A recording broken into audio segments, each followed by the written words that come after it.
Descriptions, are they really worth the effort? Let's find out.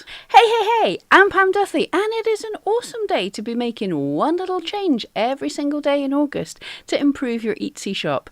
So, let's talk about titles. In fact, listen to this. Allow me to introduce you to Victoria Dobry. Her first name is my great-great-grandmother's name. Dobry means good. She is a healer. She is called upon by most people in the village to help cure their ailments. There are a select few that sneer at her and accuse her of being a witch.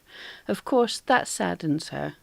She's been healing people in the village for close to 70 years. She just wants to do good. Each night she takes her lantern and baskets out to collect medicinal plants to use in tinctures and medicines.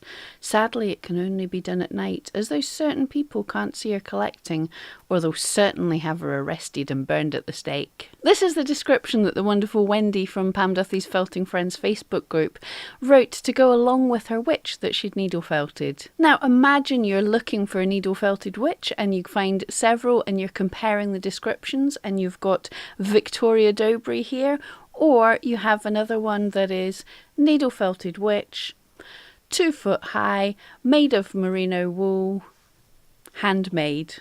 Something like that, something cold. As I've said before, the difference on Etsy is we are hand making our things. Let's put a bit of heart and soul into them. So if you've got a creative imagination, why not throw in some little story for your piece? But what else can we do with our descriptions? Did you know? Actually, descriptions help with your SEO as well. The algorithm search bots read your descriptions. Etsy and Google read the first few lines of your description.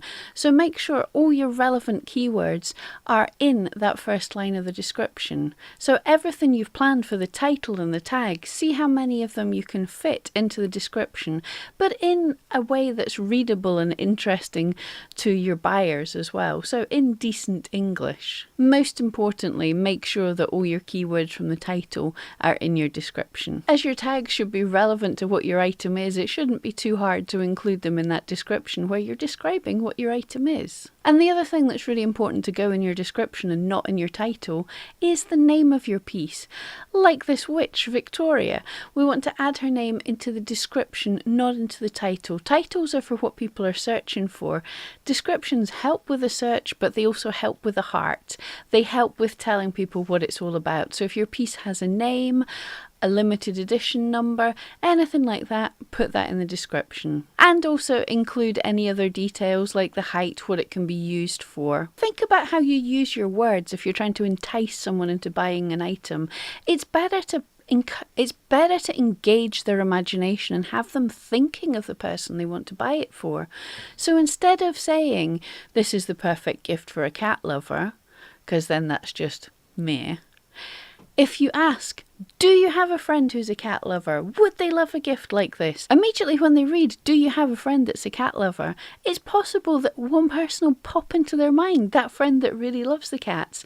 And then if they're thinking about your item along with the name of a friend, then it's more likely to get the sale. So your description, make it descriptive, it explains the item, it boosts your SEO, but most importantly, it triggers the imagination. It makes someone fall in love with your piece. So I hope this helped. Remember, for the whole month of August, we're looking at changing one little thing in our shop every day. Keeping active in our shop really helps it get noticed, and it helps us focus in on the things that are needing doing, and also builds a really good, healthy habit. Thank you so much for joining me, and I'll see you tomorrow.